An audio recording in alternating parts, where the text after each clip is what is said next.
How do we create an alternative to the centralized, top-heavy, tradition-encrusted management processes and models that for 150 years and more have been the scaffolding for large-scale human organization?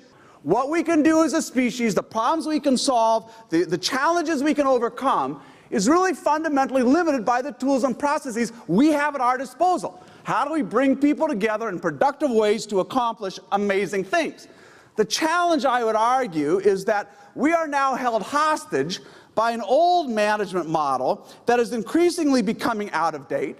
It's left us with organizations that are too incremental in a world where creativity is the only insurance against irrelevance.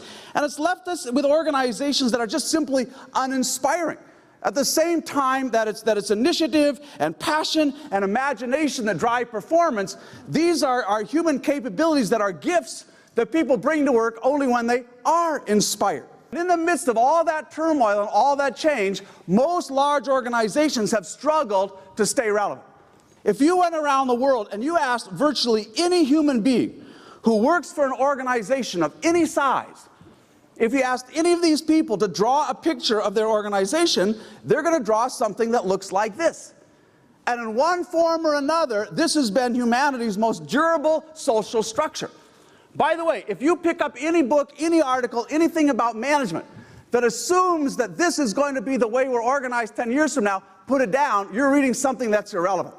Because this isn't a social graph, it isn't a diagram of a network, it isn't a community, it isn't an ecosystem. And to understand how toxic this is to change, to innovation, to passion, let me just take a quick example. Look at three of the most noted entrepreneurs, innovators of our time: Steve Jobs, now sadly gone, Larry Page of Google, Mark Zuckerberg at Facebook. Between them, created $800, $900 billion of market value. Now imagine that they had spent the last years of their career working for Bill Gates. They'd all been EVPs.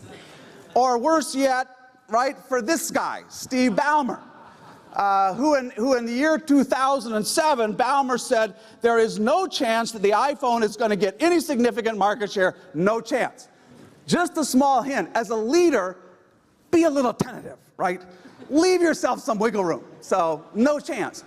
Well, and of course the reason Ballmer couldn't conceive of that was because he was selling software to CIOs who were interested only in low price. He couldn't believe that anybody would ever pay $500 for a mobile phone when the price at the time was maybe $100 because of his customer orientation to large industrial customers. I think the primary reason large organizations ultimately start to go sideways is in that traditional hierarchical model where we invest the authority for strategy and direction in a few people at the top. We essentially give that small group of people the capacity to hold the organization's capacity for change hostage to their own personal willingness to adapt and change. Or to put it more simply, organizations start to go sideways when the leadership team fails to write off its own depreciating intellectual capital. So this is going to have to change. You simply cannot build highly resilient organizations when the primary architecture behind those structurally and preemptively empowers the few and disempowers the many. By the time an issue becomes big enough to get the CEO's attention, to get through all the clutter on his or her desk, by definition, you are too late. Which is why virtually every large-scale change program is actually a catch-up program. But there's also an ideological challenge. Because the ideology of management is kind of invisible to us, but it is there. It is exercising its power, its authority all the time.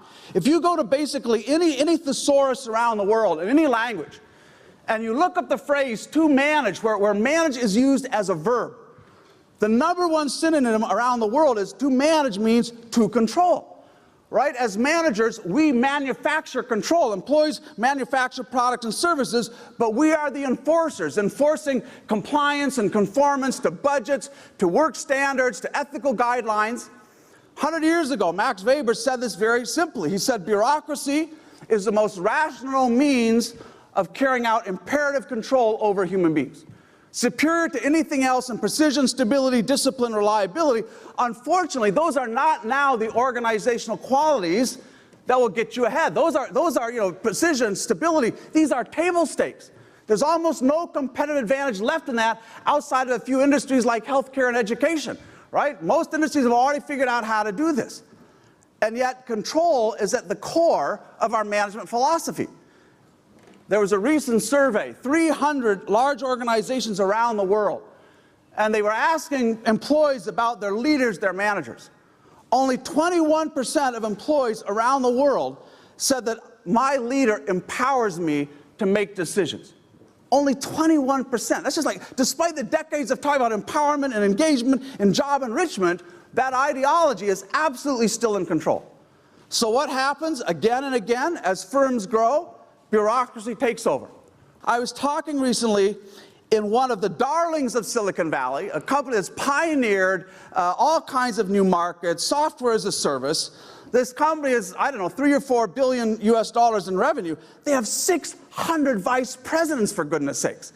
So you can just watch this happen. The ratio of managers to frontline staff goes up because you have more and more managers managing other managers. Decision cycles get longer, policies get more formalized, staff groups, finance, HR accumulate more power, decisions get rolled out instead of getting rolled up, legal has to sign off on everything, and you can just see this wet cement slowly set. I think it'd be impossible to find any executive around the world who's a booster for bureaucracy. I've never met a leader who says, Gary, what we really need is more bureaucracy. And yet, I've met very few who can suggest an alternative. And so the truth is, as managers, we've been kind of fiddling at the margin. So we've denounced bureaucracy, but we certainly haven't dethroned it.